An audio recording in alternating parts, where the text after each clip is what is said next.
bank. Hey guys, welcome back to another episode of Money in the Bank. It's Angie here and Brett as always. Hey guys. Sorry we had a bit of a gap there. So we had great intentions of recording episodes before we went on vacation, and then our house flooded. And the only place that we could record that wasn't obnoxiously loud because of the dehumidifiers we had running for a week straight was our bedroom. And after about one episode in the bedroom closet, Brett was like, we're gonna wait. Yep. So sorry guys, I'll take the blame for that one, but we're back. So We are back. And I'm pretty excited. So today is actually just gonna be a Q&A. I've gotten quite a few questions in from different listeners that, whether it's current events or, just questions they have, I was just going to answer some reader questions, or listener questions. But I did not forget that we like to start off with a trivia question. So are you ready? I really hope we forgot about that. Okay. All right. Let's go. So the S&P 500, are you familiar with that? Yep. What are the year-to-date returns on the S&P 500?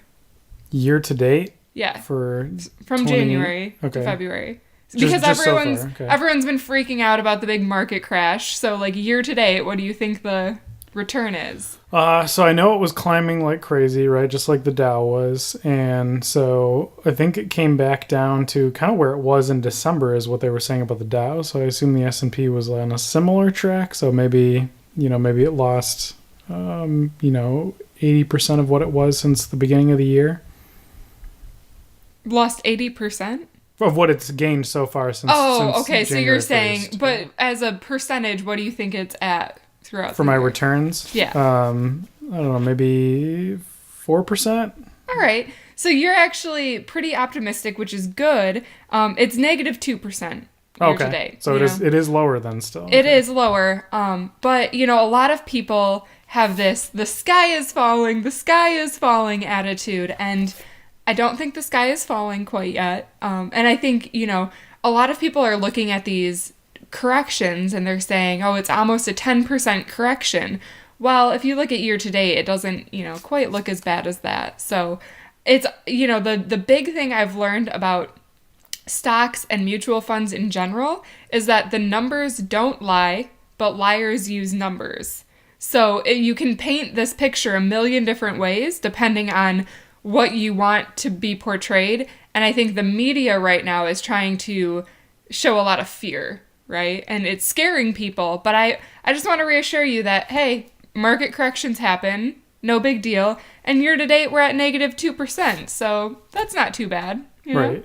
I mean, it's easy to sell ads when the titles say, largest single day stock drop ever or whatever, right?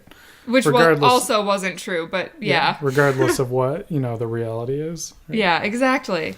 I wanted to open with that, and we'll talk a little bit more about the market later, so I thought it was a good tie-in. But the first question we got, actually, is from one of my good friends, and he asked, where should I be parking midterm savings?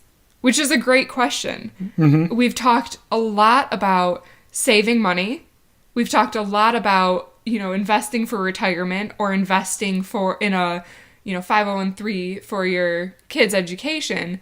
We have not talked a lot about where to park, that 3 to 5 year money. Right. Stuff that you're going to do, coming up right here, but you're not ready for it, or you're building the money to save up for that, right? What is the best place to do that in?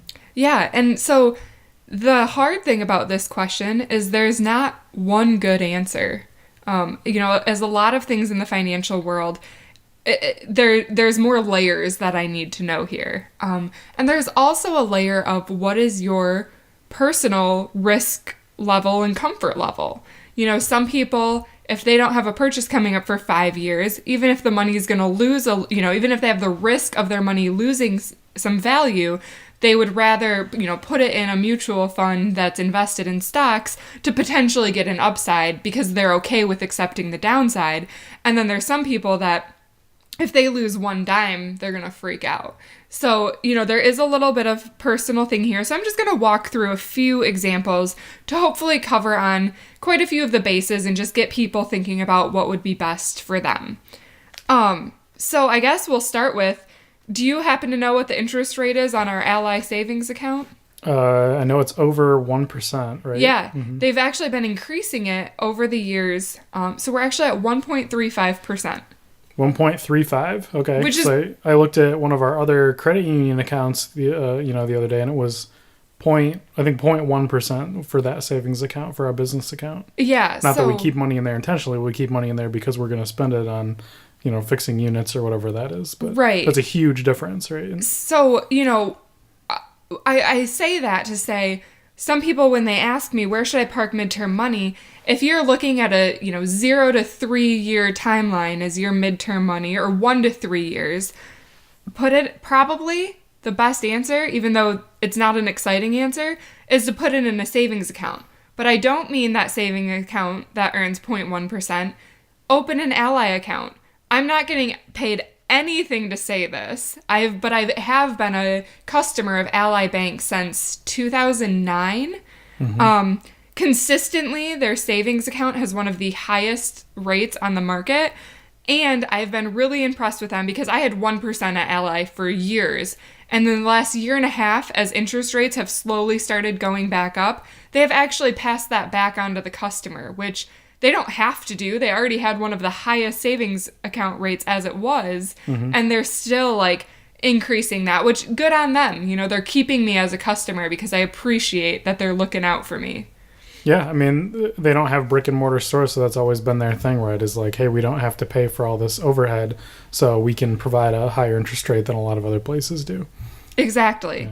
Yeah. So you're looking at it more as from a mindset of where can I park, at what interest rate can I park this money, or what return can I park this money for versus the risk. And right, for that, since it's a savings account, there's absolutely no risk, basically, right? As long as you're saving less than $250,000. Okay. But if you're saving more than that in 3 years, I'm probably not the right podcast for you. All right, then you've got that offshore bank account probably. Yeah, so they're great, super low risk, pretty high. So if that's the median, then that's the minimum amount of return you want is 1.35% as of right now. That's the minimum you should be getting on even, short-term money, long-term money, midterm money. That's the minimum, right, across the board, because that's just as low risk as you can go. Well, now, just because I'm a math nerd, I want to clarify. We don't mean minimum on long-term money, because you could have a negative return on your long-term money, as we've seen with S&P. Yeah, right. In a year-to-date setting. So, having basically the reason I say go with a savings account if it's, a 0 to 3 year timeline is that's zero risk and you have the 1.35 locked in, right? So that's the problem here, because if somebody asks me what should I invest in to get the highest return with a manageable amount of risk, every time I'm going to say mutual fund. And historically, you will get about 7% year to date. But the reason that you don't just necessarily want to park your money there is that's not 7% year after year guaranteed. That's 20% in 2018 or 2017, and then perhaps negative 10% in 2018, right? If those forecasts, hold up or anything. But that's the problem with the stock market. It's not this slow and steady climb. It's bouncing around, but in general going up. So, I recommend savings accounts if you know. So here's the other thing, is the amount that you need fixed and is the date that you need it fixed. Because an emergency fund is a really good example of something you should keep fairly liquid in a savings account where it's safe, because you don't know exactly when that emergency will happen, but if an emergency happens, you need the money now, right? And so you can't risk having 20% of it go away in one day, right? Right. So, and then if the deadline is fixed, so, some people are saving for a house, but they might think, okay, in 3 to 4 years, I'm going to buy a house. Well, if you have a little play with the timeline, then perhaps you can invest in something, a little bit riskier, because you don't necessarily need it exactly in 3 years. You can push it off, so you can wait for the market to come back up a little bit if needed.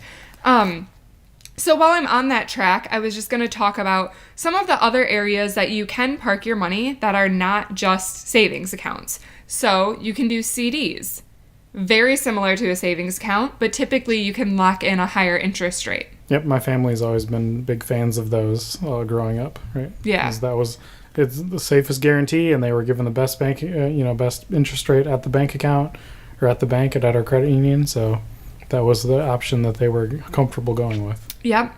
Another good option if you want to. So I'm kind of ordering these in order from lowest savings to highest savings, or lowest interest rate to highest interest rate. So, Ally is 1.35%. CDs, I've seen a lot that for a 5-year CD right now, you'll get between 2 to 3%. So a little bit higher but then your money is locked in for 5 years. The next option would be a bond indexed fund.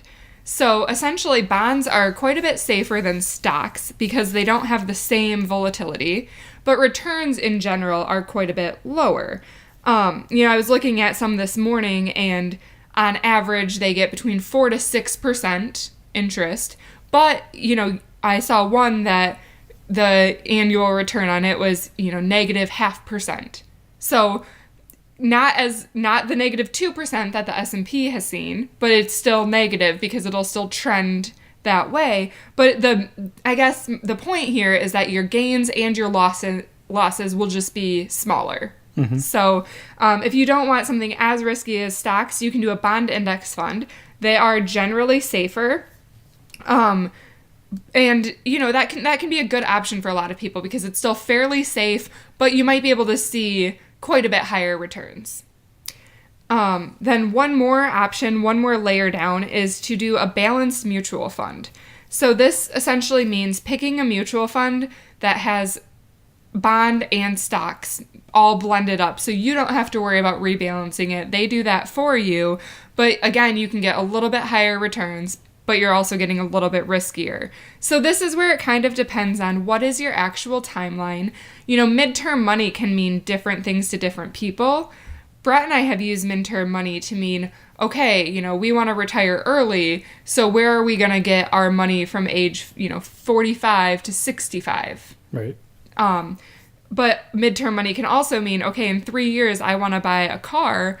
How do I save for that? So it does still depend on your timeline, and it depends on your level of risk and your, demand for that. So a car fund for us is actually a great example. We might say, okay, we want to buy this new car, but we might be pretty flexible on when we buy that. We still have 2 really functional cars right now. If we went to one car, that wouldn't impact our life. So we kind of have this wiggle room on, we could wait a while if we needed to. Right. And if you end up not needing it, if your plan is to say, I'm just going to get a new car when this one dies on me, right, on the side of the road, maybe that's not for another 8 years, right? So if you're planning for 5 years and it turns out to not be 8, you've just, whatever vehicle you have this in just gave you 3 extra years of interest growth. Exactly. So I did want to bring up one more point, and then we're going to move on to the next question. So I just wanted to illustrate what these different interest rates mean, because if you're looking at a 3-year timeline, the amount that you save matters much more than the amount of interest you earn. So let's say you're saving $100 a month for 3 years to purchase something at the end of it. If you have our Ally, our safest investment, you have 1.35% interest, which means that at the end of that 3 years, you would have $3,671.34. So essentially, you made $71 in interest over that 3-year time span. If let's say you go with the balanced mutual fund and you're getting 5%, then at the end of it, you're going to have $3,868.93. So effectively, you're making about $200 more, but you're also taking more risk. So you need to ask yourself, in this example, if you just saved for an extra 2 months, so, this is a 3-year example. So instead of 36 months, 38 months, you make up that interest difference. And that's a guaranteed. Right. So sometimes with this short-term money, it's easy to get caught up on, I need the highest interest rate. But I think this example kind of helps show, if you just, save a little bit more, then you can quickly make up that interest rate and not have the risk. So again, personal preference. Brett and I can be pretty aggressive with some of this, but we don't have a lot of big things that we were saving for. We got a lot of that out of the way. We had our down payment for our first house early on, and then we rolled that into this house. So I think if we were to do it all over again and we were, going to buy a house, I would probably keep a down payment in our bank account. Mm-hmm. Don't you agree? Yeah, definitely. So hopefully that offered a little bit more insight and hopefully encouraged you to check out the world of online banking, because I think it's pretty awesome. All right, so next question. And this kind of fits in very well with savings. It came from another listener. I love getting these listener questions, so please keep them coming. But this one is, how do I save for a big purchase or big down payment when it feels really overwhelming and I can't seem to save that much each month? Right, because if you need $20,000 for a down payment for a house, right, and you haven't started saving for that, that seems pretty, insurmountable. Yeah. It's a lot of money to put away. I just showed in my example, like if you save $100 a month for 3 years, you're still only at $3,600. And if you need $20,000 for the house, like that's a big gap. Mm-hmm. But when I think about it, I'm like, $100 a month is, I'm proud of anybody who can save that much right off the bat, So there is kind of a mismatch there. But, we've been there and we've done that. So I think we can still offer some good advice on this one. I would say when you are starting your savings journey, focusing on cutting expenses is your most important task. Because as I've worked with people and I've worked with budgets, almost every time I can easily slash various things by probably 20% and not change their lifestyle at all. So, a lot of people I've worked with, I've been very easily able to find, just magically find, I guess, $250 or more each month, which, it really does add up. Right, because people grow into the model of, just spending things, and they get more used to spending things on just random stuff, right? And that just becomes the norm. And if you step outside of that picture, you can say to yourself or look at that person and say, they don't need to spend any of that money on that stuff. Like, why are they getting that stuff? Why do you have those magazine subscriptions? Why do you have that box delivery service? Why do you buy, mostly, this has been a huge one for us as we've worked to get our food costs down. Why do you buy so much prepared food instead of making it yourself? So I think, a really good example of this is we just went and stayed with our friend for a couple weeks in Florida, and he's not a big cook, and we made pulled pork. And I think that entire pulled pork cost us, $7? Yeah, I think it was on sale too when we got it. So it was, the whole thing. Plus we had to buy a pan and stuff too, and some seasonings, and I think the whole thing out the door was like less than $10 with the barbecue sauce too for it. Yeah, and it fed all three of us 2 meals, and then he ate off of it for 4th meal every night for like a week, and he probably still had like 2 pounds to freeze. Mm-hmm. So I think, learning to make like very simple things like that you can freeze or pull out and make tacos or, anything like that, you can always find areas to cut. And, I don't want to rehash all of this. We've done quite a few budgeting episodes. So, go back and listen to our budget series. We did that very early on in our podcast. And we do want to do a whole grocery episode soon about what we bought and break it all down. But, and it's not just food, but every aspect of your life. What is your phone bill? That's another great one. We did an episode talking about Google Fi and Republic Wireless, where you can get your phone bill down to $30 a month. Right, and if you're a single person, like on Verizon, you're doing it wrong. I can tell you right now, doesn't matter what your settings are, what your plan is, that is the worst way to set up a phone plan, right? So you either get on a family plan or a group plan, or you look at Google Fi or Republic Wireless or Ting, I think, is another one, right, where it's like a much better phone option for probably you in your area. Definitely worth giving a shot for probably less than half of what you're paying now for single family or single person. All right, so let's just say we saved people $100 on groceries right there. We saved them $50 on their phone bill, and that's being pretty generous. Now I'm going to tell you to cut cable, but you can keep internet, so that's probably going to save another $50, 50 to 70. It depends on what your current package is and how much you've talked them down in the first place. But if you're paying more than $50 for internet, call Comcast every day until you pay less than $50. So there you go. Just saved you another $50. So we're up to $200. So let's see, what else can we save money on? Utilities. Is it are you experiencing winter like the rest of us, but you want a warm house? I don't care. Turn your thermostat down. There we go. There's some more savings. I point all of that out to show that if you really look at your expenses, there's a lot of areas that you can optimize. And once you start optimizing, you have this extra money, you can roll that into savings. And although these goals seem really large at first, I remember when I got my first job out of college, my goal was to save a $10,000 emergency fund. And I started I put $100 a month towards it. And one day I was like, it's going to take me 10 years to get this savings. That's insane. Mm-hmm. But as time went on and I had extra money, I would just dump it into that savings account. Every month, if I had money left over, I would move it over. When tax season came and I got a refund, I put all of it in there. And before you know it, it was, 2.5 years later, instead of the 10 years I thought, that I had that emergency fund. So I think what people don't realize is if you just look at the numbers, it seems like it is going to take forever. But once you get the ball rolling and you're really dedicated to this goal, you just find that you can make it happen faster.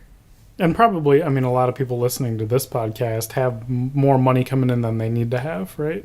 Right. Most whether they believe that or not right now. Yeah. That's the reality that's probably true. If you are listening to this on an iPhone, you have more money than most people in the world, I think a lot of times we don't realize how luxurious our lives really are. And when we take a step back to realize everything we have and realize how much we have that we don't need, we can kind of gain a new appreciation for things. I've had some friends that they wanted to save for a house and they went extreme, or a lot of people would call them extreme, but they just would have garage sales and sell things they didn't want or need anymore. And, before you know it, that was $1,500 of their goal just from selling stuff that they didn't care about. When I was a kid, that was the norm, right? People they'd save up stuff and wait till spring, and then, everybody would have a garage sale. Half the people in the neighborhood would have some kind of garage sale. Now people just throw crap away. Our neighborhood does still do a garage sale, so... Not as many people, though. Yeah. It's not like that's the community thing to do anymore, or you have all these people driving around looking for deals and stuff. It used to be every garage sale in town had 20 cars out front, and now... That's true. There's a few here and there, but there's not even as many people going to them. But I do think it's catching back on again, and I think people are realizing the value in buying something lightly used. We actually just had this conversation yesterday. So we inherited some awesome cast iron pans from your parents, but we've wanted to expand our collection a little bit. And you were like, hey, Angela, they're not that expensive. We can go get a new one for $30. And I said, no, we can go to Goodwill and we can get one for 10 cents because somebody got rid of their great-great-grandmas, but they don't go bad, Mm-hmm. And I think when you can find these products that are really good and get them, lightly used or beat to death used, but clean it up and repurpose it, you can just get some great deals that way and save some money in the meantime. So it's a win-win. Right, a little steel wool, a little, seasoning in the oven, and be good as new in one day, right? Yeah. So just one more thing to add about saving for a big purchase. I really do understand that it is very overwhelming at first, but as you gain momentum, it'll go faster than you think. And I think a really cool thing is if you drop the same problem in front of you. So let's say our emergency fund was wiped out and we said, okay, we have to save $10,000 from scratch now. I guarantee even if I, went back in time and made exactly what I was making then, I could find a way to do it faster the second time because you learn these awesome skills of optimization and you just really grow as a person. And then when presented with the same problem, you can solve it faster. It's like once you master the Rubik's Cube, like the first time it takes forever to get all 9 sides to match, you know? And then after that, or 6 sides on a cube. But then after that, it's like you know what you're doing and you can do it faster each and every time. So that's my motivational speech for the day. One more question. Are you ready? All right, let's do it. All right. The market just dropped 10%. What do I do? Oh, that's a good one. A lot of people are freaking out. According to the media, everybody's freaking out. According to some people we've talked to, they're worried about their money and like the market drop. And because it's been a while since we've, seen this kind of experience with a roller coaster, we haven't just been riding upward. So people have forgotten now about what that feels like to get back to the up and down cycle like it's supposed to be. And I think I'm really weird because I'm excited. I don't know about you, but I'm thrilled because you know what this means to me, a 27-year-old girl? It means that everything just went on 10% off and I can buy more. Right? That's awesome. It's a clearance sale for anybody that wants to invest now, put more money in now because it's eventually going to go back up again. Yep. Right? So yeah. So my advice is, what was your plan? Right? So if you are in your 60s, then I'm not the right person to give you advice right now because I don't know what your retirement plan looks like.